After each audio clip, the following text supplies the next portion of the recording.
You got a big match, a lot of other things going on. I'll tell you, this is one of the biggest cards that's been signed in a long, long time, and, you know, I guess it's appropriate.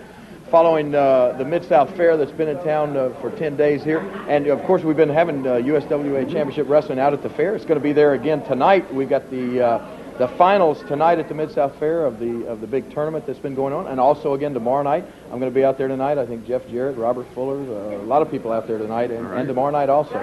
So I want to invite everybody to come out there and see that.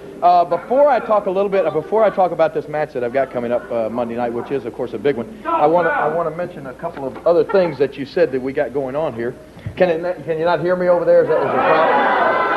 All right. That's Red upstairs. I know. We're blaming Red. Now we've got a little sound now. There you go. All right. Yeah, I just want to mention a couple of things you said. I got some other things going. You know, last week I mentioned this big benefit softball game that's coming up in Nashville tomorrow, and we've had a ton of calls here at the station in Memphis about it. I just wanted to mention there is a benefit softball game. This is a big softball challenge that's going to be taking place tomorrow afternoon at 4 o'clock at Greer Stadium in Nashville, Tennessee. Now, this is all to benefit the City of Hope, which is an AIDS and Cancer Research Center there in Nashville. And let me just tell you some of the people that I'm going to be playing softball with up there. I'll just mention the names, and you might want to make the trip to Nashville to see this game. It is going to be exciting. Here are some of the ball players that are going to be involved. Clint Black, Vince Gill, the Kentucky Headhunters, George Jones, Lisa Hartman's going to be there, T. Graham Brown, Paul Overstreet, Jim Varney, you know, hey Vern. Hey Vern. Yeah, he's going to be there. Jerry Lawler, I don't know who that guy is. Listen to this. Garth Brooks. Yeah. Travis Tritt, Mark Chestnut, Mark Colley, Tricia Yearwood, Patty Loveless, Shenandoah, Conway Twitty, the Nitty Gritty Dirt Band. There's going to be some Hall of Fame baseball players there playing too. Catfish Hunter, Don Sutton, Rick Roden, Phil Necro, and Gaylord Perry, and Reba McEntire singing the national anthem. It's going to be the biggest thing going, yeah. So anyway, now a lot of people asked about tickets. You can call Nashville Ticketmaster. The tickets are $10. And it's going to be tomorrow at 4 o'clock at Greer Stadium in Nashville if you want to come up there. And after the game is over, there's going to be a big concert. It's kind of a jam concert featuring everybody. So it should be good, okay? Yes, indeed. Quite an afternoon. That's tomorrow. That's tomorrow afternoon. And then next Sunday, Lawler's Army and one of the new kids are going to be up there playing. We're going to have a big softball game. I think maybe I bring Garth Brooks and Clint Black along with me, too. I don't know. But anyway, we're going to be up in Humboldt, Tennessee next Sunday. Not tomorrow, but the following Sunday. We're going to be up in Humboldt, Tennessee, and I'll tell you more about that to benefit the DARE program, the big drug rehab program. All right, talk about this match Monday night. Real quick, okay. I just want to mention the reason that I am excited about this match is because, you know, I guess a few years back, what took place in the wrestling industry or in the wrestling profession or business, as you know, all sports really, the bottom line is they're basically businesses. Everybody's in the sport to make money, and I guess before the advent of cable TV, what happened, the fans in this area, you know, they only saw the wrestling that was in their each individual's area. Because, you know, if somebody was in wrestling up in New York or out in California, you didn't see those TV shows, so you didn't know about the other wrestlers. But then along came cable TV, and several wrestling organizations got on cable, and then all of a sudden their shows are seen all over the world, all over the country. You know, like the WWF, of course, they're on all over the country, and then the NWA comes along, and then they're on all over the country on cable. And, of course, you know, USWA has been on ESPN, and we were seen all over the country, too. But what it did, it gave the fans an opportunity to see other wrestling organizations.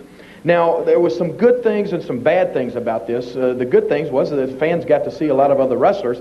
But one of the bad things came about in this was the fact that all of the wrestling organizations all of a sudden started this fierce competition with each other. Used to, the competition was just between the wrestlers, and that's the way it always should have been. But then all of a sudden the wrestling organizations, the companies, started competing with each other. They wanted to all get all the best wrestlers, and they wanted to all have all the talent, and they didn't really want to cooperate with each other. You know, like if you wrestled for the WWF, they didn't want you wrestling for the NWA, or if you wrestled for the NWA, they didn't want you wrestling for the USWA.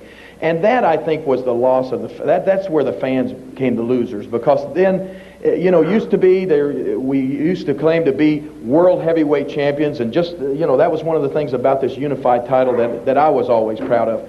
And I've said this before, and a lot of people think, well, you're just harping on that. But if you really look at it, it's the truth. I mean, guys claim to be world champions, but in actuality, if the company that they work for won't let them wrestle anybody that's not in their company, then they're not truly considered a world champion. I mean, you know, if Hulk Hogan is calling himself the world champion, but if he can't come down here and wrestle me, or if he can't go and wrestle somebody in the NWA, then why not? I mean, he's really just the WWF champion. The same goes for Lex Luger in the NWA. If he can't wrestle anybody outside that organization, then he is just the company champion. Now, I'm not knocking these guys as individuals, but it's just a company policy that I wish someday would change. And when I won the AWA World Heavyweight Championship, I issued a challenge to all the other so-called champions. And the only one, as I said, the only company, the organization that had the guts, because it took a lot of guts to put your championship at stake, was the World Class organization with Kerry Von Erich. And Kerry Von Erich, the World Class World Champion, wrestled me, the AWA World Champion, in Chicago in December of 1988. And fortunately, I was able to come out on top in that match. And that's where the Unified Heavyweight Championship of the world came about. And this is the only championship still that I'm able to go out of the USWA. You know, I just went last month up in Philadelphia and wrestled for an independent organization up there that wrestles all throughout the Northeast. Wrestled the Honky Tonk Man in Philadelphia, and you know, was able to come out victorious in that match. And it's like, this, as I said, is the only title where it can be defended outside the organization. And I'm real proud of that fact. And the reason that I'm excited about this match that's coming up Monday night is the fact that, you know, here's Coco Ware, who has just been in the WWF. And a lot of people come to me, I mean, especially the young kids, because they don't always understand the implications and things like that. They come to me and they say, hey, why don't you go to the WWF, or why don't you go to the NWA? And a lot of times they say, you know, why don't you go to the big time? And because I guess that these guys are on cable, or, you know, every time you see it, it looks like a sold-out crowd or something like that, a lot of people think that that is the big time.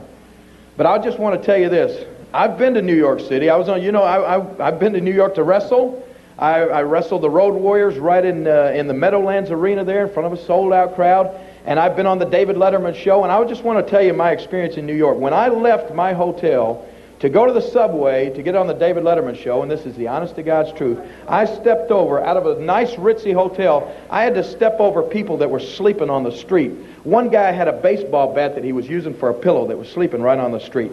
Now, if you people that think New York is the big time, a lot of you have obviously never been there, because I can tell you that I wouldn't live in New York City if they gave me a penthouse in Trump Plaza. I love Memphis, Tennessee, and this is my home, and we have got the greatest wrestling fans in the world right here in Memphis, Tennessee, bar none. I wrestled in Philadelphia just a few weeks ago, and there was one of the best matches that I've ever seen going on, and some of the fans were sitting there yelling, boring, boring. To me, these people are not wrestling fans like we have down here. These are real wrestling fans. These are people that know what wrestling's all about, and that's why I stay in the USWA, because this is an organization that still, their primary number one concern is they sell wrestling. They sell wrestling tickets. That's the only way they make their money. They're not, you know, they're not like the WWF. They sell dolls and toys and games and cereal and everything you can think of, and that's the way they make their money. So they're not going to push wrestling. This organization is concerned with one thing, and that's selling wrestling tickets to wrestling fans, and that's why they give them wrestling. And that's why I'm here, and that's why I'm excited about Monday night, because it's a chance to go up against Coco Ware, who is just coming from the WWF. Now, I'm not taking anything away from Coco, because Coco is a fine wrestler. Coco is a great athlete. But I want to have a chance to show people that Memphis, Tennessee and the USWA is big time, and it's as big time as I want to get. And I'm going to show everybody here, and I'm going to show Coco Ware that we got some winners down here. Very good, the King. Boy, it's nice to do an interview where you don't have anything to disagree with. And I agree with everything that the King has just said. There he goes as he greets the fans. Set up here today. Coming into the ring right now, the Warrior rolls in and the Scorpion heads out. We are just about set to go with this opening match, a one-fall 15-minute time limit event. The Scorpion now back into the ring. Referee Frank Morrell is there, and the Warrior is set to go. As soon as we get the signal, oh, the Scorpion nails him from behind. The Warrior up there celebrating, greeting the crowd on the Whoa, look at that. Yeah, big clothesline by the Warrior, Dave, and he takes the Scorpion into the rope, comes on, big drop kick on the Scorpion. The Scorpion thought he was starting his bout off right by jumping the Warrior from behind. The Warrior on his feet now. Whoa, big slam on the Scorpion. This bout is supposed to be one fall, 15 minutes in time. There's a 1, 2, 3, but it's already over. Warrior, our first look at him, David. Well, we've got about 14 minutes left out of that time limit, as a matter of fact. The Warrior didn't take much time at all. Scorpion jumped him from behind before the opening bell sounded, and then immediately turned and went to work, pinning the Scorpion, getting a nice victory here. Good display by the Warrior as he defeats the Scorpion here. I tell you what, we've got another tag team. We had Masters and Sawyer. Single match Monday night at the Coliseum. Eric's driver, Tony, going against the Warrior. We got our first look at him. Good. Really yes, good. He did. It didn't take him long to win that match either. Let's see what he had to say about this match. People out there, just to let you know, you don't have to be ultimate just to be a warrior. And Tony Falk, you better lock your doors, lock your windows, because I'm the new force in the USWA, and I'm coming. He looks like he can be a formidable force. We're going to bring out here in just a minute. First, I want to show you this. This is Pro Wrestling Illustrated Weekly. Some mighty nice folks. Bill After and his staff have some mighty nice things to say about me in this issue. But take a look at this right here. The Wrestlers of the Week all around the world right there. Jeff Jarrett and Jerry Lawler. And here are the Wrestlers of the Week right here. The reason they're Wrestlers of the Week is because of the way they've been working over the Moondogs. And I don't know if they want to talk too much about that today or some upcoming matches or what, but we'll just kind of let them say what's on their mind. The World Tag Team Champions. Here comes the King right here, and here comes Jeff Jarrett right along with him. Guys, congratulations on Wrestler of the Week. Congratulations on the belt and everything else. Well, you know, things have been going pretty good for Jeff and I as a tag team. You know, we showed you where they had us ranked number 3 in the entire... Where'd that shaving cream come from? Man, it's all over the place. Yeah, it's everywhere. They had us ranked number 3 in the entire world. We're real pleased with that. And, you know, Jeff and I, that sort of leads into what we wanted to talk about, because we have always felt that, without a doubt, the wrestling fans in this area we think are the greatest in the world. And we think we also have some of the greatest wrestlers in the world right here. Absolutely. And I've said it before. I get asked a million times. A lot of the fans, when they see wrestling on cable or they see wrestling associated with New York, for some reason they always think that's the big time. And I've had a million wrestling fans come up to me and say, well, King, when are you going to go to the big time? When are you going to wrestle in the big time? You know, and that sort of thing. And I always tell them, hey, this is the big time as far as I'm concerned. And these are the big time fans. And you people out there that are watching are big time. And Jeff went down a couple of weeks ago. I'll let you tell him about the challenging the big time, right, Jeff? Well, yeah, that's right. Well, so-called big time. You know, for some people they do know and some people don't. A couple of weeks ago I came out, Dave, and you're the first one to know, I guess you could say. I said that I was going to go down to the Pyramid. The WWF have matches right here in Memphis. I think it was back on August 9th. And I said I was going to go down there and buy a ticket, which I did. Sat about the 3rd row. And as the matches went on, I decided I was going to go up and let the WWF realize that the USWA did exist. And this was our town. So I got up in the ring and I issued a little challenge to Randy Savage. He's the WWF World Champion. He wasn't there. But the Intercontinental Heavyweight Champion, Bret Hart, was there that night. And I issued a challenge to him that if he comes into Memphis, the WWF comes into Memphis, and they act like the USWA doesn't even exist. Well, I issued a challenge, and they said if he's a true champion, and if he's just going to be a company champion, he'd ignore it. But I issued a challenge to put his title on the line, and we can have a match anywhere. And I guess much to my surprise, he said that he's going over to England to defend his belt, and if he got back with the title, that he sure would give me a shot right here in Memphis. And it's a pretty big surprise to me. That's true, but that's great. And you know...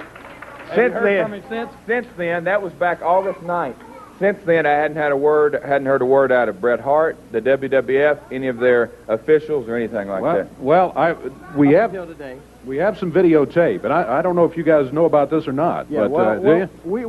We understand that the challenge obviously opened a lot of eyes up there, and I'm sure Bret Hart said what he had to say there in front of the WWF crowd that night. I don't know how tickled he would be to come back here and actually wrestle, Jeff. But I understand now that somebody that I'm real familiar with and everybody out here is real familiar with that thinks he's in the big time now, the mouth of the South, Jimmy Hart, heard about this challenge. And I understand that he has sent a tape in here, and I haven't seen what's on it, but I'd like to hear what Jimmy Hart has to say about this. Let's all listen and watch together right here. Surprise, surprise! I guess you can never say never, right, baby? Hey, you know what? A good friend of mine, Arsenio Hall, he has a little saying that goes something like this. The things that make you want to go, Well, you know what makes the mouth of the South, Jimmy Hart, want to go, I'll tell you what it is. A little bird told me that a few weeks back, man, when the World Wrestling Federation was in town down at the Pyramid, little Jeffrey Jarrett, a wrestler with the USWA, bought himself a ringside ticket, crawled up in the ring and got the microphone and challenged one of our superstars, Bret the Hitman Hart. He felt like he could go head-to-head with the superstars of the WWF, including Bret the Hitman Hart. Jeffrey, are you kidding me, man? Oh, man, you gotta be dreaming!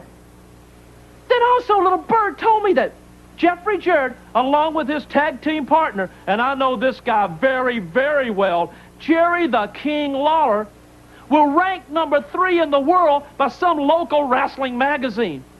Now, if you're ranked number 3 in the world, man, there's only one way you got that ranking. Probably old Eddie Marlin, the promoter down there, reached into his back pocket, pulled out that old billfold of his, blew off the old dust on top of it, opened it up, got those cobwebs away from those old $1 bills and pulled it out and probably paid somebody to have that ranking put in there. Jerry Lawler, Jeffrey Jarrett, on your best day, baby, you couldn't beat anybody in the World Wrestling Federation. Who knows Memphis, Tennessee, and you two guys better than Jimmy Hart? I lived in Memphis over 25 years of my life. I went to Treadwell High School. I formed a group there called the Gentrys, and by the way, we cut a $1 million record called Keep On Dancing. We're the ones that knocked the Beatles off the charts. Every Monday night for 5 years, I got in my car. I turned right on Summer Avenue, went down, turned to left on Parkway, baby, pulled into the Mid-South Coliseum, walked into the Coliseum, and there was my own private dressing room door with a big star up there that said, Jimmy Hart, Mouth of the South. I propped my feet, baby, up on the counter. I looked into that mirror, and I said, mirror, mirror on the wall, who is the smartest and greatest wrestling manager of all? And it always said the same thing. You are, Jimmy Hart. You know, everything we have in the World Wrestling Federation is bigger and better than anything in the USWA. Our announcers are the greatest in the world. You've got Dave Brown, the weather clown, sitting next to some guy down there, and this guy is so bad, sitting next to him, it makes Dave Brown look good. We have 7, not 1, but 7, 18-wheel trucks, baby. Those big old semis with WWF printed on the side that go all over the world, man, pulling all of our rings and all of our equipment, man. What do you got? You've got poor old Buddy Wayne Pill with an old 1959 Ford Fairlane hooked up to some old flatbed trailer, some old dilapidated ring on it with may pop tires, and everybody in the South knows definitely what a may pop tire is. It may pop any minute. And you have the nerve, Jerry Lawler, Jeffrey Jarrett, to challenge the superstars from the World Wrestling Federation? You couldn't beat anybody up here on your best day, man. But you see, this has got me mad. I am going to issue you two guys a challenge, baby. I say that our guys are way better than anybody for the USWA, especially you, Lawler, and you, Jarrett. The lowest guys on the totem pole in the World Wrestling Federation. I mean, the lowest guys, man, could beat you. So, you know what? This challenge is to you two guys. And I'll tell you this, and I've said it once and I'll say it again. Lawler, you and Jeff Jarrett are just like Memphis, Tennessee, baby. You're built on a bluff.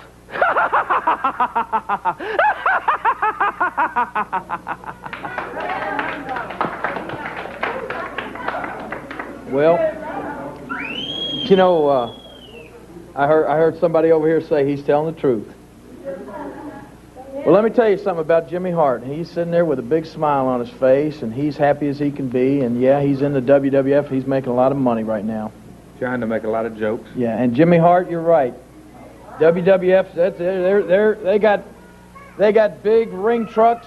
Like he said, they got big 18-wheelers that haul their ring and all their equipment to all of the towns around the United States, and they go first class all the way. And I'm going to say this, Jimmy Hart. It would probably be a big joke. It would probably be a big joke to Jimmy Hart to see, well, just like I can remember wrestling one time, I think it was Caruthersville, Missouri, and I'll be perfectly honest with you. I saw a man drive up to our wrestling matches. They were held in a National Guard armory, and he actually came on a tractor. And Jimmy Hart, I'm sure you and everybody at the WWF, you'd have got a big laugh over that, wouldn't you? Well, I'm going to tell you something. It almost made me cry, Jimmy Hart, to see a guy that thought enough to come to see me and Jeff that he would come out of his fields, the only way that he's got to make money, that he would come out of his fields to come to see us wrestle. And I'm not ashamed of it one bit that we're here in the USWA, and I'm not ashamed of the fact that we take our wrestling, that's right, in our ring, in the back of a pickup truck, you're right, to towns like Caruthersville or Kennett or Tupelo, Mississippi, or anywhere in Arkansas or Tennessee or Kentucky. I'm not ashamed of that fact, Jimmy Hart. As a matter of fact, I'm damn proud of this place, and I'm proud of all of these people right here. You understand that, punk? Now you start talking about us, and you're going to get me hot, and I want you to understand that. Now I'm going to tell you right now, I taught you, Jimmy Hart, you want to talk about history? You're right. You went to Treadwell High School. I went to Treadwell High School. And I'm going to tell you something else. I still remember the day that I went over here on Lamar Avenue at the Levy Lounge, and you and the rest of your little gentries were singing for $150 a week at the Levy Lounge, and I felt sorry for you, Jimmy Hart. And I gave you a job carrying my suitcase into the Mid-South Coliseum on Monday nights. And you want to talk about that star over the dressing room door? Well, you would still be at the Levy Lounge on Lamar Avenue if it wasn't for Jerry the King Lawler, and don't ever forget it, punk. Now, I'm going to tell you something else. You want to issue a challenge to me and Jeff Jarrett? Well, we're more than glad to accept it, because I'm going to tell you something.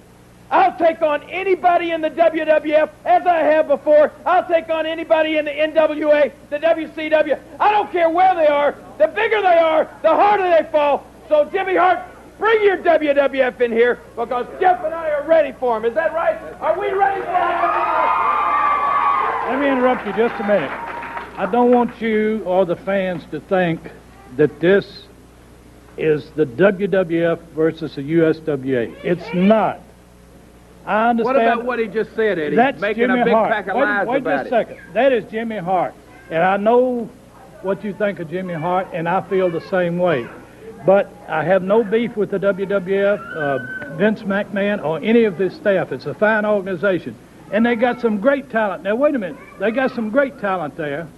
And a lot of them started right here, just like Jimmy Hart did. And our open door policy, we welcome any of the talent to come in here and issue a challenge or wrestle. Now, this beef is Jimmy Hart. It's not the WWF versus USWA. As far as I'm concerned, you're right.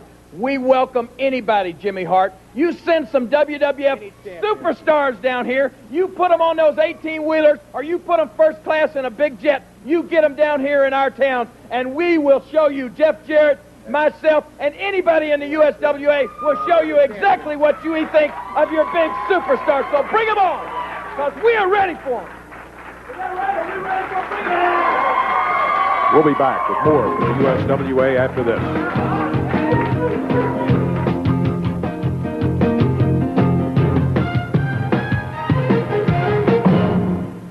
Oh, okay. You know, we complain about Landell and Rich, but they are a tag team to be reckoned with. Here's another one right here. The world champion, Jeff Jarrett. Jerry Lawler headed this way. Boy, I tell you what, they had an incredible match this past week. This thing with WWF and USWA.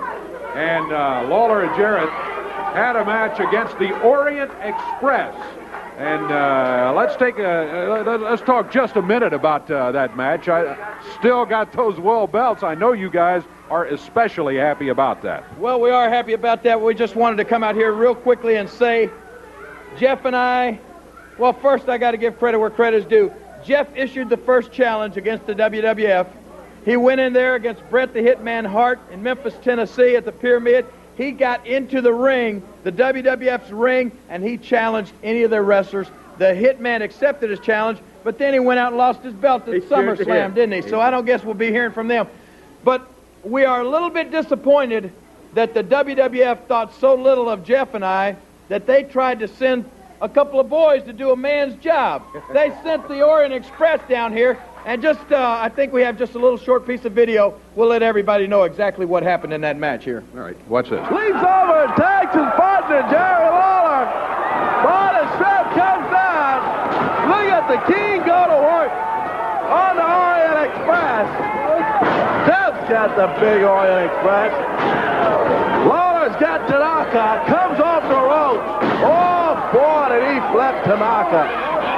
What a big right hand. Boy, he sent him about a 360 in the air. Jeff's got him. Ring full of action. You got Lawler and Jarrett and the Orient Express. All in the ring. Then Lawler's got a pin coming. He rolls him out, too. Oh, boy. Big guy shoved Jerry off that time.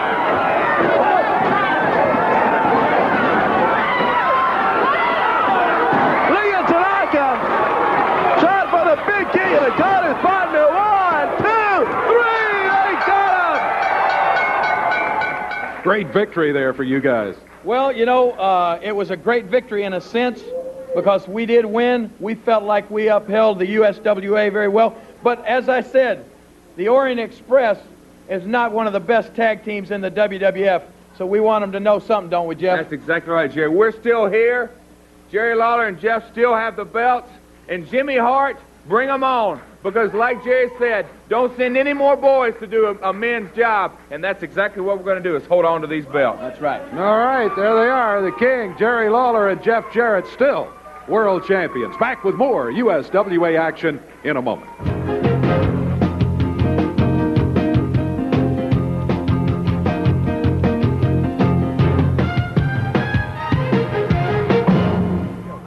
Not going to be wrestling Sergeant Slaughter and Mr. Mike Samples. You can tell him why. He's already promised me this. I'm not wrestling Sergeant Slaughter. First off, you better stop advertising this or you're going to get arrested for false advertising. That match will not happen, and let me tell you why.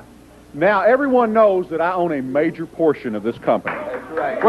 Wait. You may, we don't even have proof, you may own 10%. 10% is not major. Right. Dave, it doesn't surprise me that you're a couple of weeks behind. There have been some major acquisitions this past week, but I'm not prepared to tell you about that. What I am prepared to talk about is the fact that Eddie Marlin has formed an alliance with a man by the name of Vince McMahon and the WWF. Now, they're sending people down here trying to do away with my associates, Eddie Gilbert, and nice people like the Moondogs, and that makes me mad.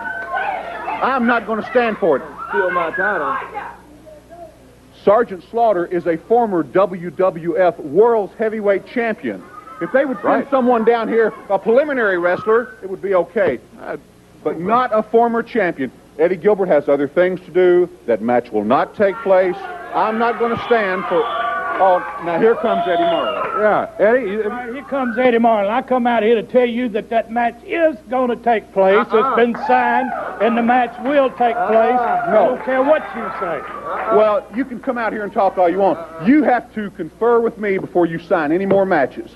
I have good ownership in this company now, and you're not just going to have carte blanche to come in here and sign up match after match after match after match, because you come see me from now on. You understand? Let me tell you something. I've signed No, the don't tell me best nothing. card that's ever been in this city, I don't and care. you're out here trying to run it I down. don't care. I'm telling I you, don't your care. 10% might allow care. you to sweep out the ring or something, but You're it does behind, not too. allow you to sign the matches. You're behind, I'm too. signing the matches, 10% and the is match not higher will now. take place. Sergeant Slaughter No, it won't against... either. Sergeant Slaughter, he may come down here, but it won't do him any good. He can get back on the plane and go. The match will take place, and you can either get out of here or I'll throw you You out come of here see right me now. when you want to I sign a don't match. see you for nothing. Oh, come on, Eddie.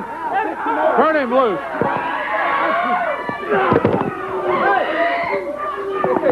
I'm not going to have to wrestle Sergeant Slaughter now, am I? Here comes Jeff.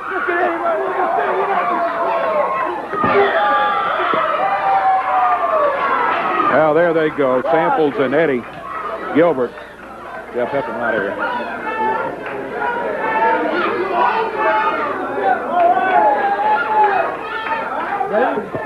I don't care how many sucker punches he can throw.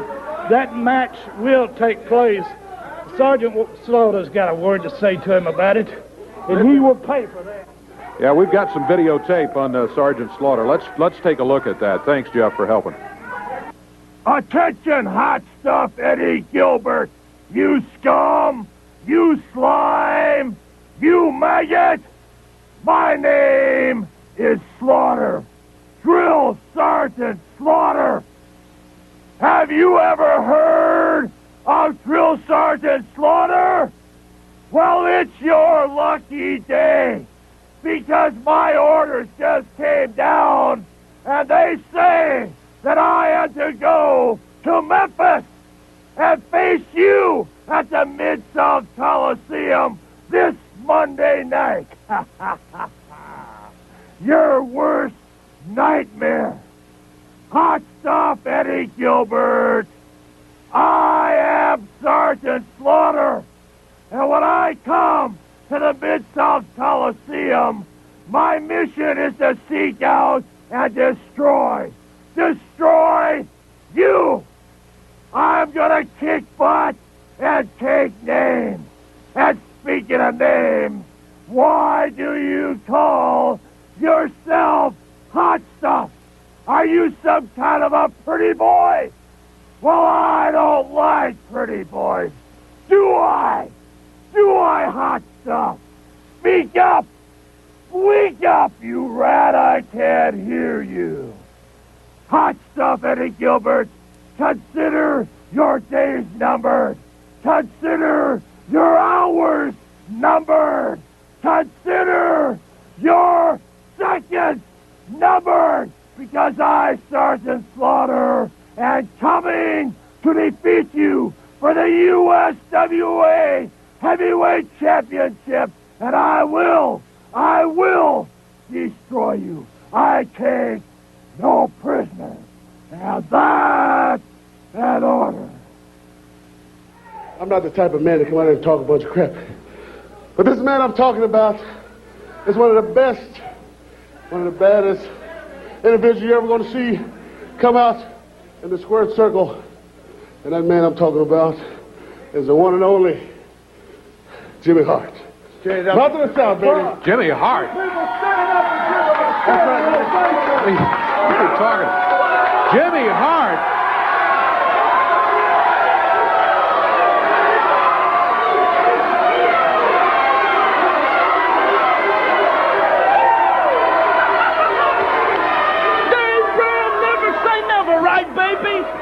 Take a look. You know, let me, no, wait.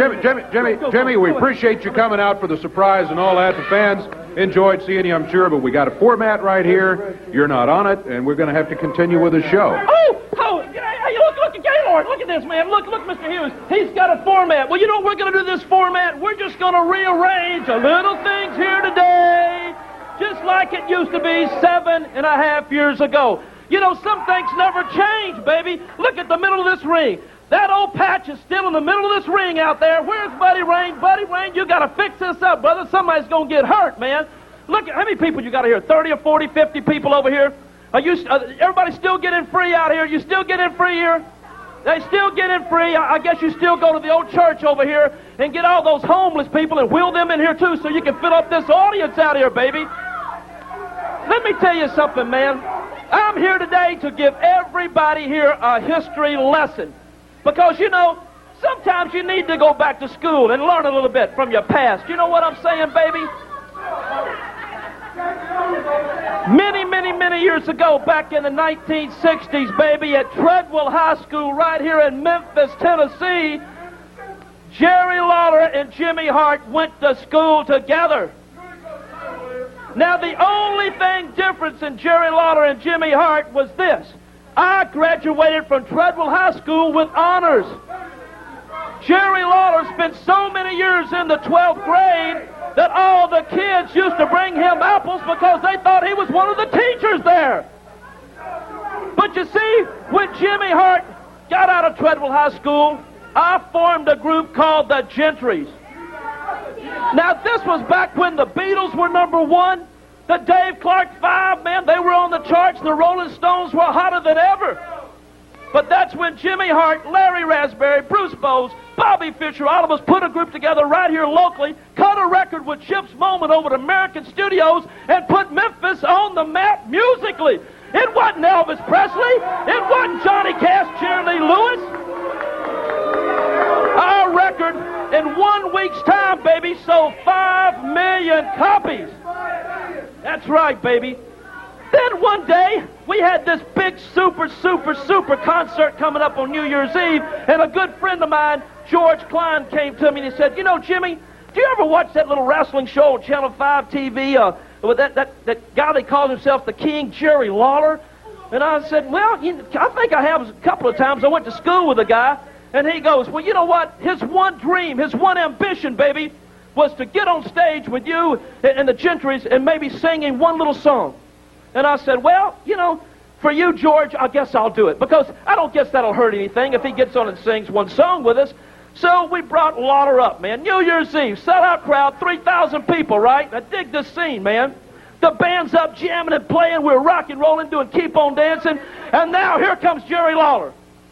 When he opened his mouth, man, he sounded like he had about a ton of broken glass in his mouth every time he started to sing. It was ridiculous. It was horrible. I told Jim McGuire, my guitar player at the time, I said, Jim, crank the music up. But the louder we got, the louder this guy was singing.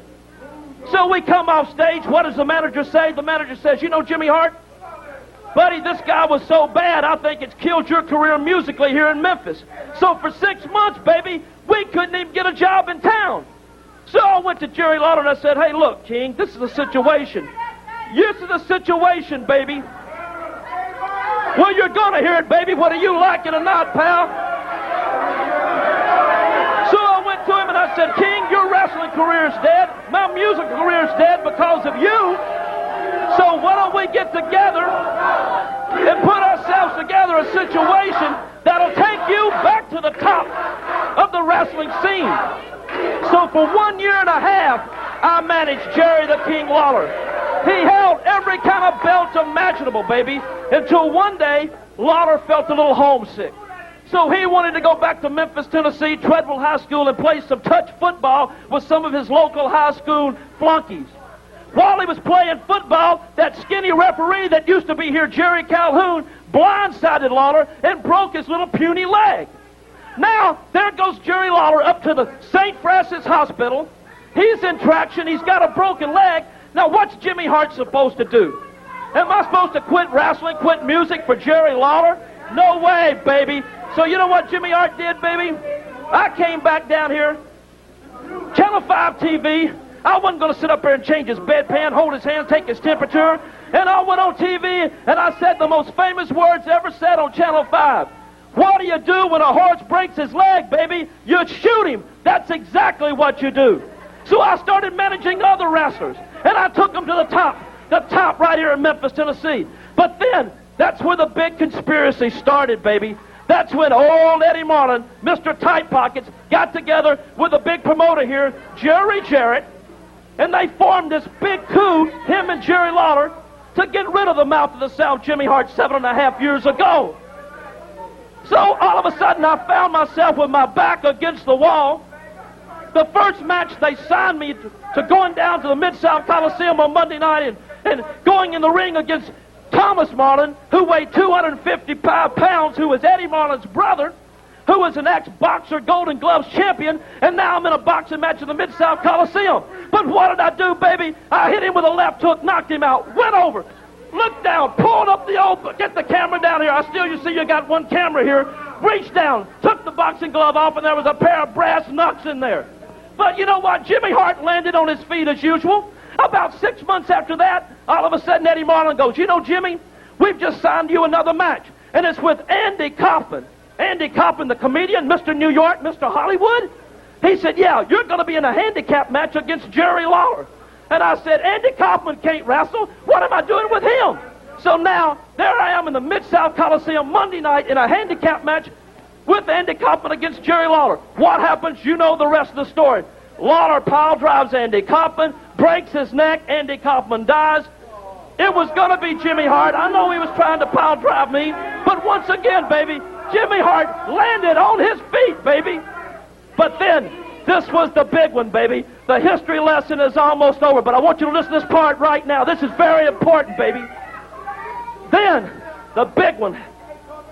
Right here, Corey, where you're sitting, pal, there used to be a man that used to sit there named Lance Russell. Banana Nose Lance Russell. This guy's nose was so big that every time he stuck his big head and nose outside his car window, the police arrested him for indecent exposure. So one day out here, in this very same dilapidated ring, I happened to slip and fall and dump a big bag of flour on Lance Russell's head. So what does he do? He runs to Dave Brown, the weather clown over here, who was his best friend in the whole world. They run over here to Eddie Martin, and they go, we have got to get rid of Jimmy Hart. He is a threat to us down here. So what do? They put this big scheme together. He suspended me. Lance Russell suspended Jimmy Hart. What gave him the authority to suspend Jimmy Hart? He couldn't do that. Only Eddie Martin could. So what happens? I am forced into a loser-leave town match at the Mid-South Coliseum on a snowy, rainy Monday night. But the big gimmick is this, baby. I couldn't even show up for the match because I was suspended. So I had to go to get one of my superstars at the time, Eddie Gilbert, who's still one of the greatest professional athletes in the world today, baby. He was up there in the Baptist Hospital with 2 IVs in each arm with a 108-degree temperature. We had to get the ambulance, take him down to the Coliseum, wheel him down to the ringside, and he had to go in the ring and fight Jerry the King Lawler.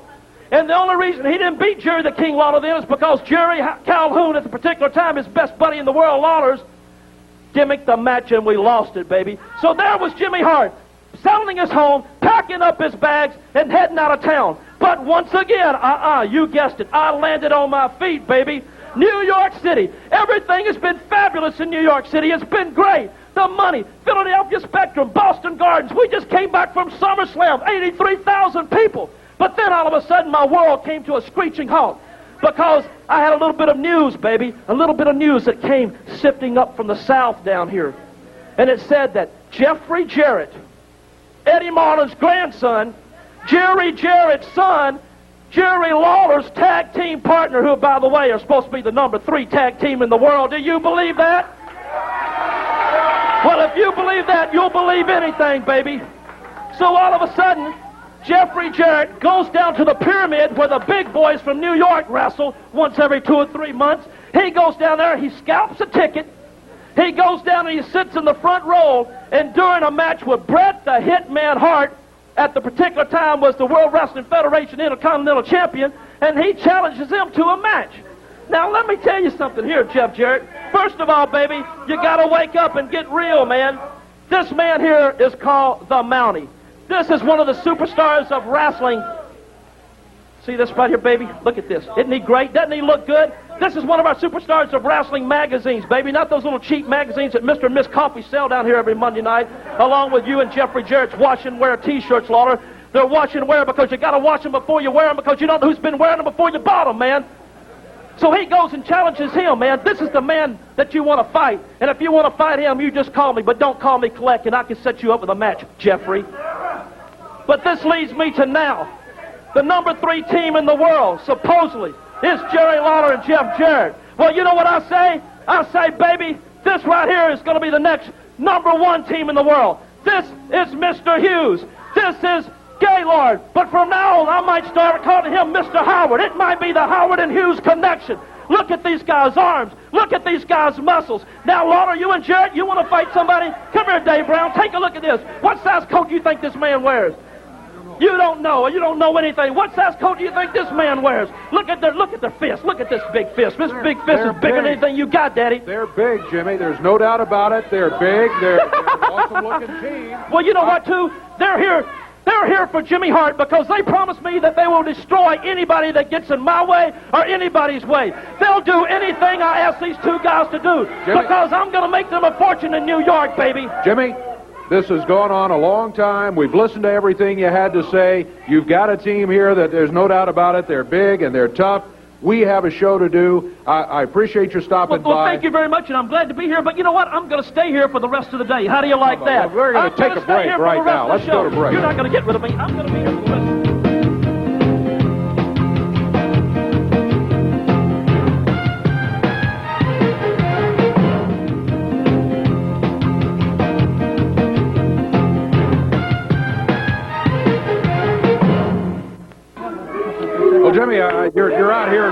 running the show. You got your bodyguards over here threatening the crowd and everything. Well, you know, that was a little history lesson, but that was then, and this is now. Now, this is the reason that Jimmy Hart mounted the South is in Memphis, Tennessee. The reason is this, baby. You know, Jerry Jarrett's son, Jeffrey Jarrett, thinks he's a big superstar, daddy's boy. Well, let me tell you something, Eddie Marlin. Oh, look, it's Walking Death. It's Eddie. Hey, Eddie, who unwrapped the mummy, baby? Who unwrapped the mummy? Does Undertaker know you're alive, baby? It's still out here. Come on, baby. What do you got to say? I've got one thing to say, Jimmy Hart. We got a wrestling program to do, so you need to exit right now. So we get on. Oh, you know what? That scares me to death. My knees are knocking. Let me tell you something, Eddie. Why don't you do me a favor? Why don't you go back there and sit in the back, get back in your wheelchair, get yourself some oxygen, and settle down before you have a heart attack on this show. Because if you don't have one today, in the weeks and months and years to come, I will give you one, pal. You can take that to the bank. Let me tell you something, Eddie. You know what I can't understand? I heard on the first part of the little program back here when I was listening that how convenient. Jeffrey Jarrett and Jerry Lawler happen to be wrestling or doing something really too busy to be here on this particular program today. Is that true? That's right. They've got an appearance, and they can't be here right now. Oh, they can't. You know what? Isn't this amazing? People out there, I want you to listen. For 52 weeks a year, every Saturday morning, Jerry Lawler for 20 years has been out here. For the last 7 years, Jeffrey Jarrett's been out here. Now, all of a sudden, the day that Jimmy Hart comes here with the Howard Hughes connection, all of a sudden they don't show up. Isn't that very convenient? That's right, Jimmy, and you can go on leave, too, now. I tell you, we got a wrestling program we need to do. Well, look, Eddie, settle down. Well, that's good. All right, let me tell you something, Eddie. You know what? I say that your little grandson, Jeffrey Jarrett, and Jerry Lawler are gutless wonders, just like they were. They're like Memphis. They're built on a bluff, baby. No, wait a minute. I'll tell you why they're gutless. You know why they're gutless? Because they run their big mouth from here in Memphis, Tennessee, all the way to New York City. They call Jimmy Hart a punk. They said that my men are no good. They want to challenge the people from New York City. Well, let me tell you something, baby. I want you to sign a match with them for this Monday night with the Howard Hughes connection against Jerry the King Lawler and Jeffrey Jarrett. They don't have to put up their big championship belts. They don't have to put up their hair. They don't have to put up anything. You're the promoter. You can change the card. Book this card. Come on, Eddie. I've talked to Jerry Lawler and I've talked to Jeff Jarrett, and they said they would sign a match with anybody that I've come up with, anybody that, especially Jimmy Hart, come up with, because they don't like Jimmy Hart. But let me tell you something, Eddie. I know you're stumbling around. I know those old teeth of yours are coming unsuper glued. Let me tell you what I'm going to do right now. They might, you know what, I still don't trust a lot of them. You know what I've got here to try to entice everything? Now, don't let your eyes bug out and you better watch him. He'll try to grab this money and run on me now, baby. This right here, Eddie Marlin, is $5,000. You see this money? $5,000 right here. Jerry Jarrett, his little son, Jeffrey Jarrett, okay, and Jerry Lawler, the number 3 tag team supposedly in the world. Why don't you make some extra money? Lawler, I know you love money. I know you love money. I see your eyes bugging out. And I know there's some fat, pimply-faced little girls over there that Jeff would like to spend the money on. Sign the match, Dave. Woo! You're going to sign it? The match is signed Monday night, right? You should get out of here. Sign it, sign it. The match is signed. All right. Going to be these guys against Lawler. $1,000. $5,000 at stake. Great. It's signed. There you go. It's signed. Thank you very much, Jimmy, for stopping by. We're going to take another break. We'll be right back. I'm going to stay out.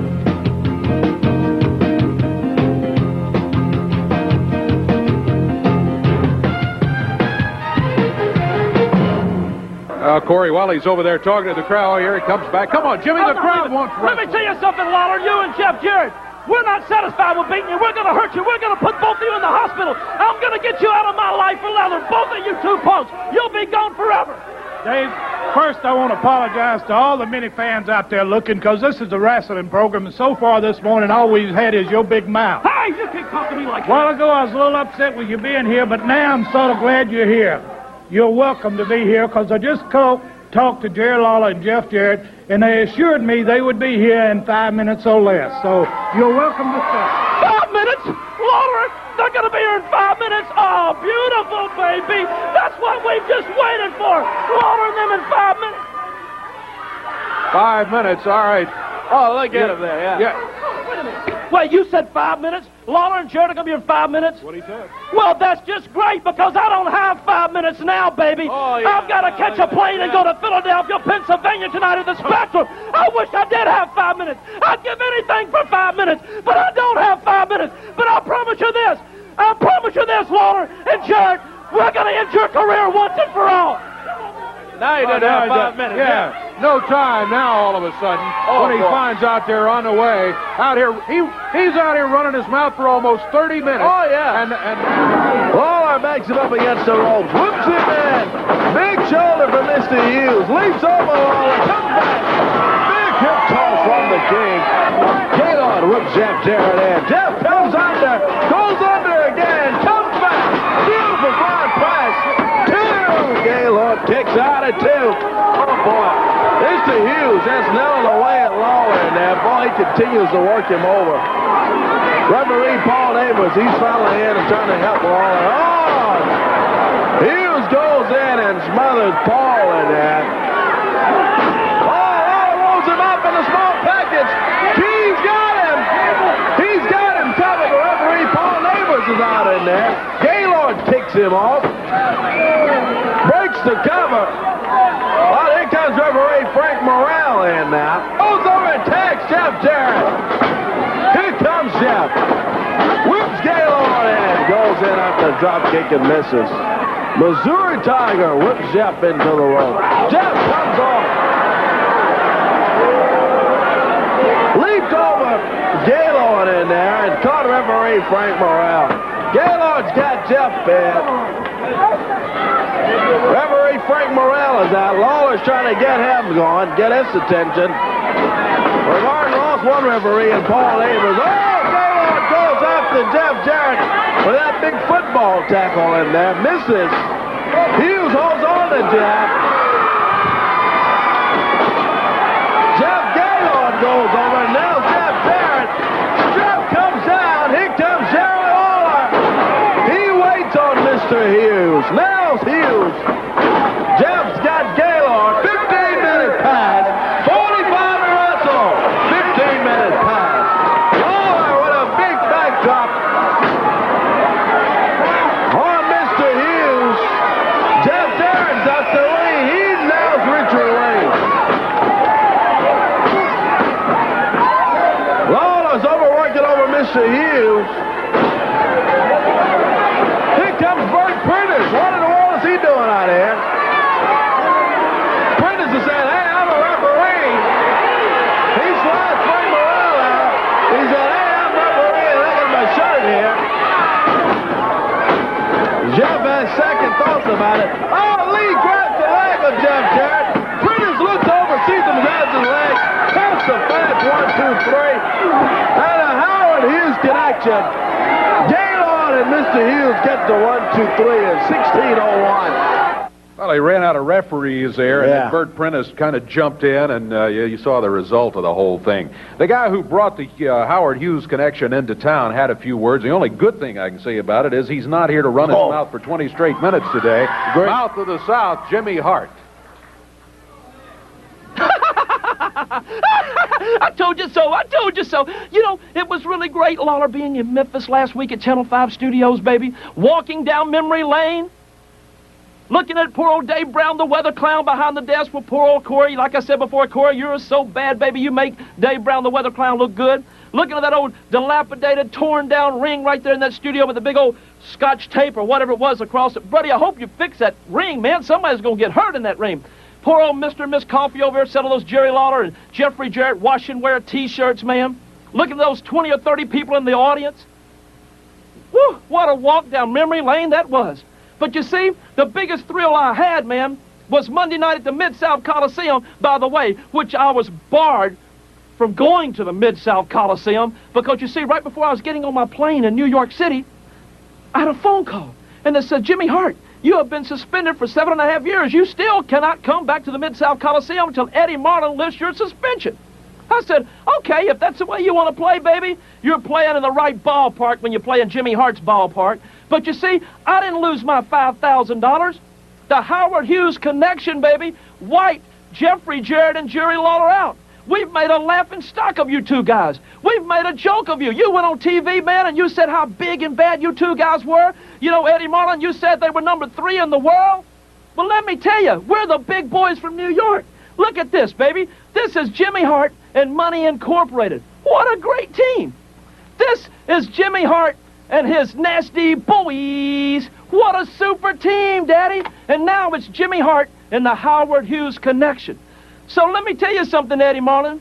Before it's all over, baby, I'm going to give you a heart attack, a Jimmy Hart heart attack. And I might be banned from the studios at Channel 5, but I'm going to send you a video in every week, until I finally get rid of Jerry Lawler and Jeffrey Jarrett. A video every week. I can hardly wait. Back with more after this.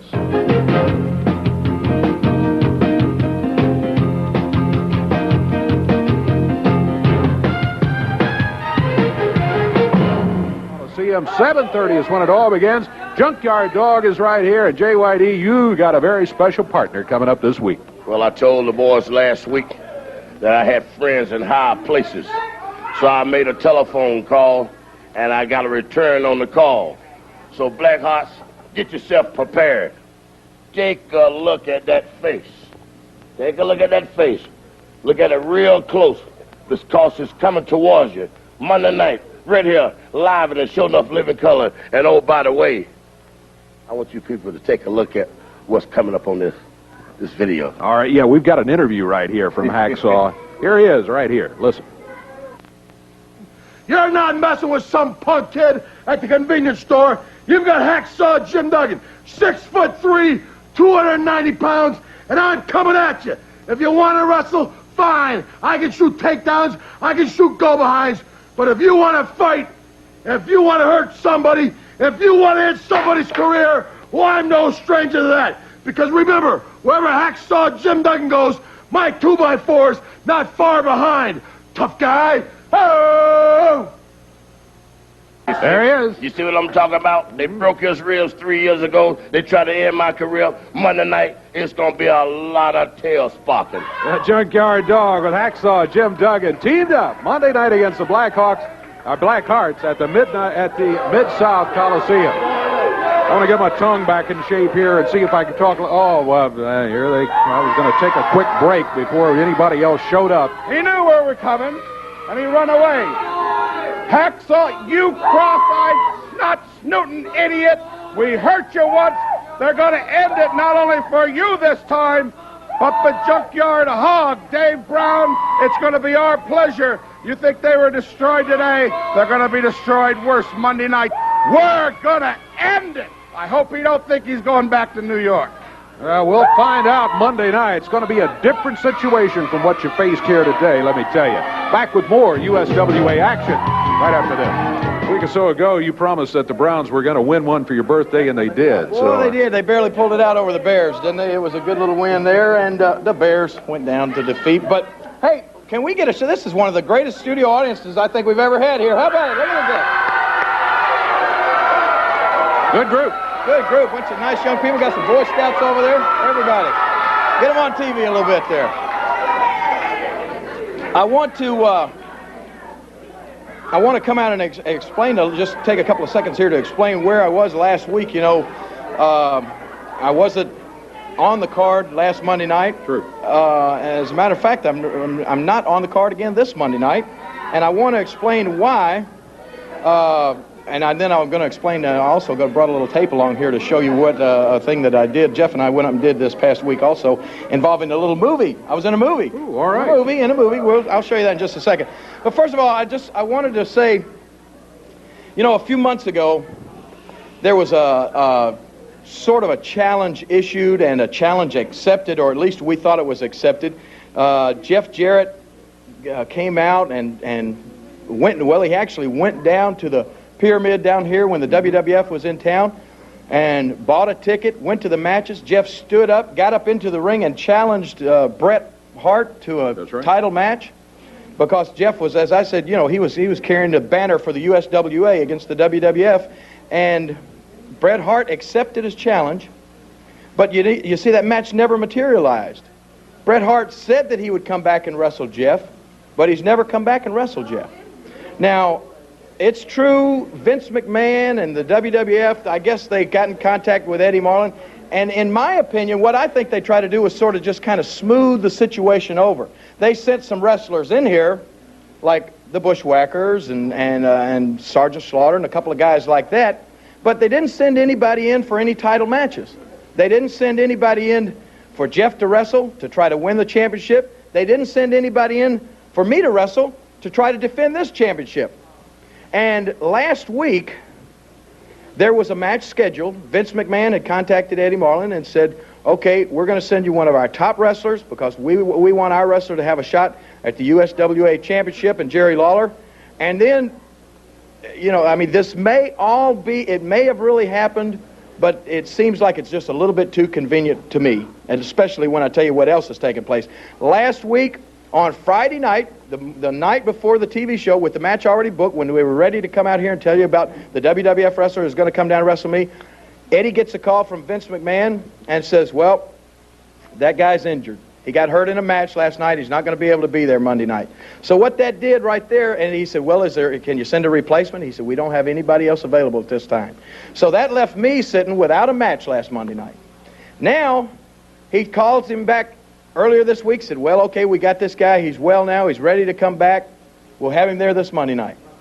I get here today, and Eddie Marlin tells me that he gets another call last night from Vince McMahon and says the guy's injured again. So he's not going to be there again this Monday night. And that's why I say these things just look a little too fishy to me.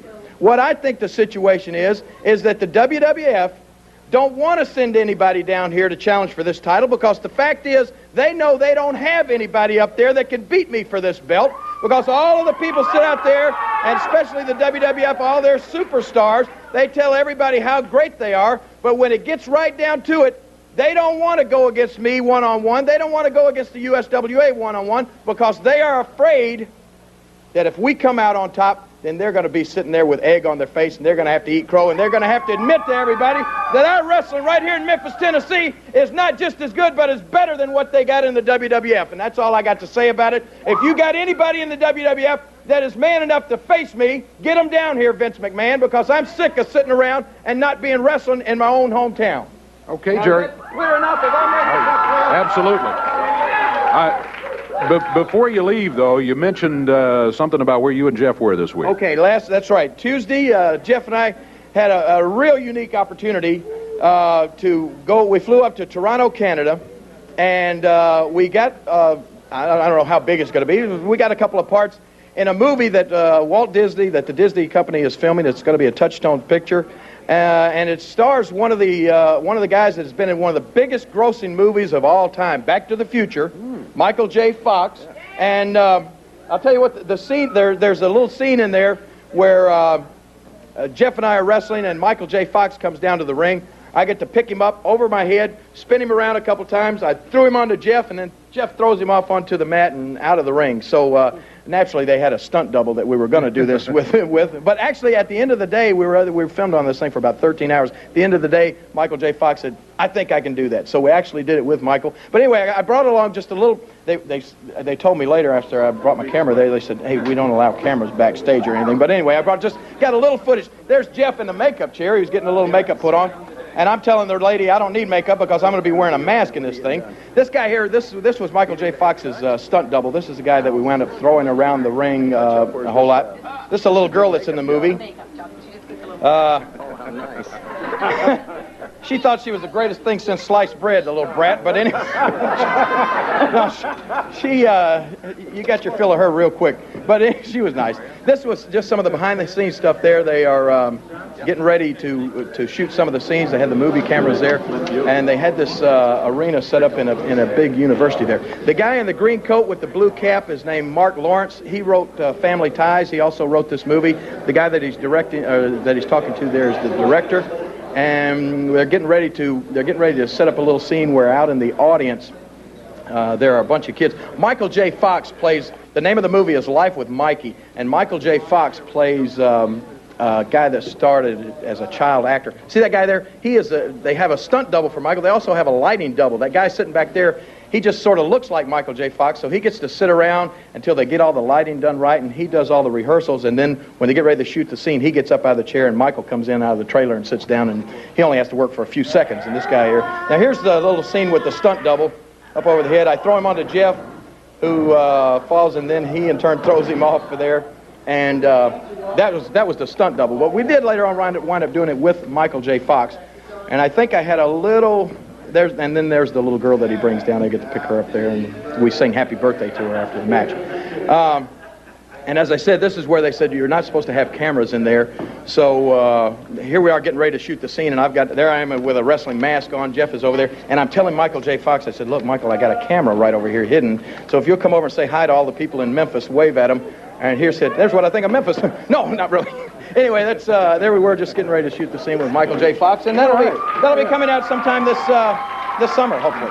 But anyway, I won't take up any more of your time. I guess, Corey, do you mind if I come down there and sit with you Monday night at the announcer's table? Because thanks to the WWF, it looks like I'm just going to be watching the matches. But there are going to be some good ones, and I may, just like I did here, I may have to get involved some kind of way, okay? See y'all Monday. Very good. Thank you. Columbus Hall there, and What is this? Coco. Coco where? 1 minute, Dave. You know, Coco, we're doing out of town right I can't help it what we're doing out of town, but I had to come down here to let something happen here, because I want to know what's going on around here, because I am sick and tired of what's happening here.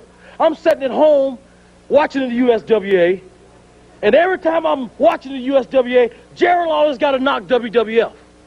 Well, his opponent didn't show 2 weeks in a row. That's a bunch of baloney. See, the fans don't realize what's going on in the wrestling business, but they realize what Lawler comes out here and talk about. Lawler tells them everybody's afraid of Jerry Lawler. Everybody in the WWF is afraid of Jerry Lawler. Well, nobody's afraid of Jerry Lawler. You know that. Well, I know his opponent hadn't shown up for 2 weeks, and he's conveniently hurt. Well, let me tell you one thing. I will give someone some credit, and that's Jeff Jarrett. He came down to the Pyramid. He bought a ticket. He stepped in the ring, and he challenged the Hitman Bret Hart for the Intercontinental Belt. But I'm telling you one thing. But you see, when Jeff did that, he got a lot of pride. He got a lot of guts. He had a lot of nerve to do that. And ever since then, Jeff Jarrett has been wrestling in Madison Square Garden. Jeff Jarrett has been in the Boston Garden. Where has Jerry Lawler been? Where was Jerry Lawler? Why did he come down to the Pyramid? If he called himself the King, why did he come down to the Pyramid? Well, I don't know. I think it was a thing that Jeff really felt strongly about, and it doesn't. I don't think you know where Jerry Lawler was at. He was hanging around the Cleveland Browns, those losers that can't even bow a match, can't even bow a football win. That's where he was at. Well, I don't know where he was, but the point that, as I see it, is that Jerry does have matches which have been scheduled 2 weeks in a row. You know, Dave Brown, if something's wrong, you know, Jerry Lawler just like that fat Buddy Wayne Peel, always knocking everybody. Everything you do, he's got to knock this, knock this. With Jerry Lawler, come on, I'm one of the WWF guys. Come on out here now. Well, he's around. I don't know. He was here earlier. You call yourself the King? Come on out here, you sissy. Hey, come on out here right now, baby. Now, here he is, right here. Because he will give his left beat, Dave Brown, to be a part of the WWF.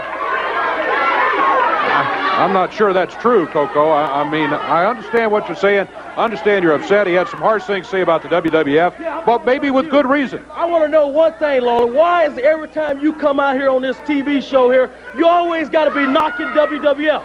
You think that we're afraid of you? Huh? Do you think? Now, what are you guys doing out here, for heaven's sake? He's a friend. Wait a minute. Don't turn your back on him, Coco. Don't turn your back on them, is it? You're used to doing things professionally. Hey, you just hush and be quiet, okay? Just a minute. I want to talk to you because I'm sick and tired of every time I'm sitting at home. I got a few days off. I'm still with the WWF.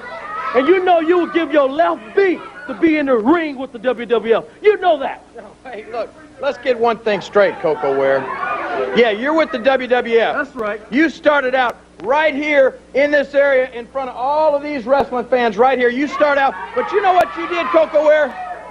You saw something that you thought was greener pastures. You thought was going to be something bigger and better. So what you did, you left all of these fine people right here and you went off to the WWF. Well, the difference between me and you is I love these fans right here, and I'm going to stay right here and wrestle right here. Oh, you don't think I don't love them? I love them too. I live here just like you do, punk. Well, hey, don't be calling me a punk. Well, that's all you are. No, if I wanted to be in the WWF, I could be in the WWF. Yeah, right. Yeah, right. If you could be there, you would be there now. No, you know good well you would give your life to be in the WWF. What do I want to be in the WWF for? I just told you if I wanted to be there, I could be there. Okay. I am the USWA heavyweight champion, and I have challenged those jerks in the WWF. And why don't they show up when they're supposed to be down here to wrestle? The WWF, Jerry Lawler, that's the Lions Den, and you, guys like you, doesn't belong there. That's the reason why if you had the opportunity, you would be in the WWF now. No, I would not. Yes, you would. You think I couldn't? I could be there if I wanted to. I want to be right there. You go lying again. You're lying again, Lawler, and you know you're lying. That's the way you always do. You always do that. You always do that to everybody. You victimize everybody. Let me say one thing here, Lawler. You saying that you can't get nobody to wrestle you. Well, I'm a part. Wait a minute, Eddie Marley. No, he wants the match. Well, wait a minute. I'm from a WWF. I'm in a WWF. Come on. Yeah. Good move, Eddie. These guys. No, you know good. Hey, Jeff, you know one thing? Let me tell you. Wait a minute, Jeff. Wait a minute. Let me tell you one thing, Jeff. I would give you. If you want to say something, I'm telling you. Hey. Watch it. Hey, get. Come on, what's your Coco? Man, this kind of stuff this is not the place for it. Jeff trying to stay in between them. Eddie Marlin's got Coco. Don't hit Eddie. Come on, Coco. Look out. Coco's got a chair. Coco. Come on, Coco.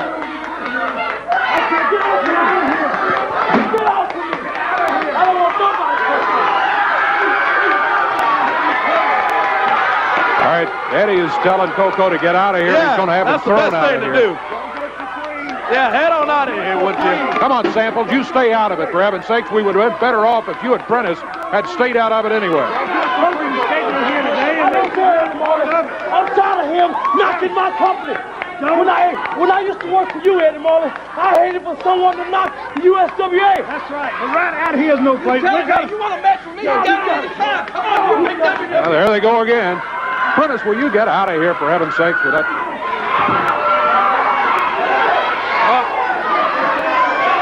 Well, Eddie trying to separate him again, along with Jeff. Hey, you're big shot WWF. You want some of me? You got it, pal, anytime you want it. You want it? You got it. Let's see how tough WWF is. Come on. You're WWF. You want it? You got it. All you got to do is say you'd want it. Yeah. Tell him you want it. Tell him you want the match. That's all you got to do. Tell him. Yeah, I want the match. You signed the contract, and I guarantee you, I'll beat you for that world belt. And if I don't, Jerry Lawler, you will never hear or see Coco Beware again. I'll beat you for that belt, and I'll take it back to the WWF where it belongs. You understand that? Yeah, right. Well, you got the match, punk. You're out there calling somebody a punk. You're a punk, and everybody in the WWF's a punk as far as I'm concerned. You understand that? Come on, what's it? Hey, watch it. Yeah. Let's get it back away.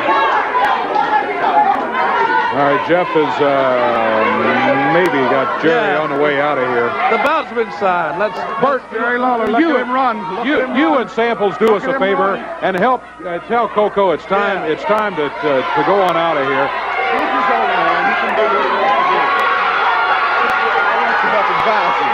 Well, this is not the place for this. This should be taken care of in the office. Is where it should be taken care of. Yeah. That's what Lawler, he just telling the fans a bunch of lies. That's all he's been telling. He knows good well that he had never been to the WWF. He will give his life, he will give his mama, he will give his sister, he will give everybody away to be in a part of WWF, and he knows it. He's a coward. Let's go. I told you this program's scheduled to happen. Yeah, hey, come on, Coco. You got the bout signed. Come on, would you? You can't argue with the man. He spoke the truth, Dave. You can't argue with him. Lawler doesn't have to go to New York or New Jersey or any place like that. The fact is he's been booked in WWF matches and opponents haven't showed. That's exactly the truth. And we know that for a fact from last week, and we know this week his match was canceled. And Coco, I understand Coco being upset. As we said earlier, Jerry had some harsh things to say. Jerry got more guts than Jerry Lawler any day of the week because you didn't show up at the pyramid. You didn't show up at all. Well, again, Coco's still not one to get out of here. Yeah, he doesn't want to. All right, I'll tell you what, let's do. I was going to try to complete the out-of-town action here if we could, but I don't know, is that going to be possible or not? It looks like they've got Coco. Let's just take a break and we'll regroup here, all right?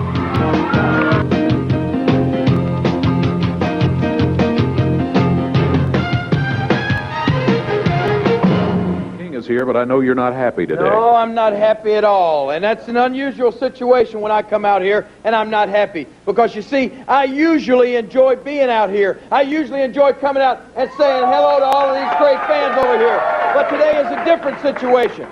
Because of what took place out here last week, when I came out here and I told everybody about how the WWF stars were afraid to come down here and face us, then Coco Ware, he's sitting out in his big house in Germantown. He's watching me on television, so he jumps in his car, comes down here, and challenges me to a match for the Unified World Heavyweight Championship.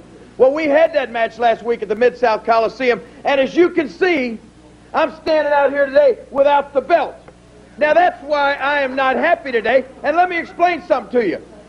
Now, I am a big enough man to admit defeat when somebody is a better man and beats me fair and square. But the way this took place, the way this came down, Coco Ware, you shouldn't have the belt. Bert Prentice and Mike Samples are the two jerks that ought to be sporting that Unified Heavyweight Championship belt around.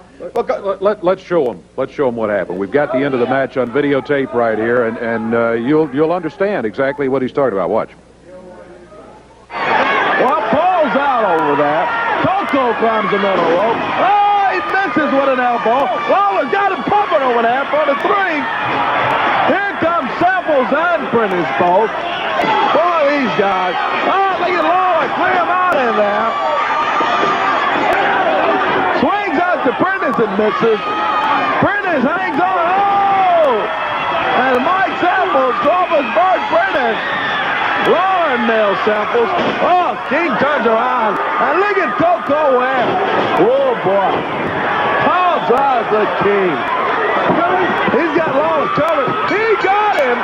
1, 2, 3. That was obvious what happened right there. Well, you know, it's just when I watch that, it just makes me even madder because not only do I lose to Coco Ware with my own hold, the pile driver, the hold that I made famous. Of course, it's illegal, but that's all right. You got away with it, Coco. But the main thing that makes me mad is that you saw what happened. I had Coco Ware pinned. I had him down on his back. But no, here comes Mike Samples. Here comes Bert Prentice. And now Coco Ware, you know, he's out here running his mouth about, well, Lawler, you couldn't be in the WWF if you wanted to. Well, that very day, Coco Ware, let me tell you what I did after you ran your little mouth. All I had to do was go pick up the telephone one time. And Jack Tunney, the president of the WWF, begged me to come up there and host one of their television shows. Now, have you ever seen Coco Ware hosting the show with Vince McMahon? Have you ever seen that? No. Have you ever seen Coco Ware get off the plane in New York City and have them pick him up in the big WWF limousine? No. You won't ever see it. But you'll see me hosting the show anytime I want to go back because they begged me to come up there. Now, let me get one thing straight. I don't like Vince McMahon. I don't like the WWF. I don't like the fans in the North. I hate New York City. This is my hometown right here, Memphis, Tennessee. Do you understand that? So people have been asking me, King, are you going to the WWF? My answer is this. This is my home. The USWA is where I'm going to stay. I'm going to be right here wrestling. But if I have to chase that punk Coco Ware all over the country to get a shot at my belt, then that's what I'm going to do. Because, you see, he says he ain't giving me a title match now. Well, that's exactly what I was going to say. You know about it, but the fans don't. But Corey went to the dressing room after all this was over last week and got this interview with Coco Ware. Listen. Okay, are we rolling here, Randy, now? Yes. Okay, we'd like to go around here, fans, and get a word from the new Unified World Heavyweight Champion. He is the new holder of the belt, the Birdman, Coco B. Ware. Yeah, Coco. How you doing? It's Corey, and congratulations to you, on winning that World Heavyweight title. Hey, Coco, I don't know if Eddie Marlin's had a chance to talk with you just yet, but I'm sure all the fans out there like to know. I'd like to know myself, how soon will Jerry get a shot back at the Unified World title there? Well, let me tell you one thing, Corey. He's not going to get a title shot. You think he deserves a title shot? Yeah, I think so. Hey, wait a minute. You on Jerry Lawler's side or what? Well, he gave you a title shot, Coco. What's big deal? Because I knew I could beat him any day of the week. And I'm telling you one thing, Jerry Lawler. You're not getting a title shot again down here in Memphis, Tennessee. No way. You know what, Jerry Lawler? You're going to have to pick up the phone and call my dear friend, Vince McMahon. And let's just see how far you get with Vince McMahon. The only way you can get a title shot, you're going to have to come to the Madison Square Garden in New York City. You're going to have to go to the Meadowlands in New Jersey. You're going to have to go to the Boston Garden, you know, in Massachusetts. But I'm going to tell you one thing. You see, I don't even work for Eddie Marlin. I mean, he's not even in my field, baby, because the WWF is big time. Who is Eddie Marlin? He's a promoter around here. Yeah, big deal.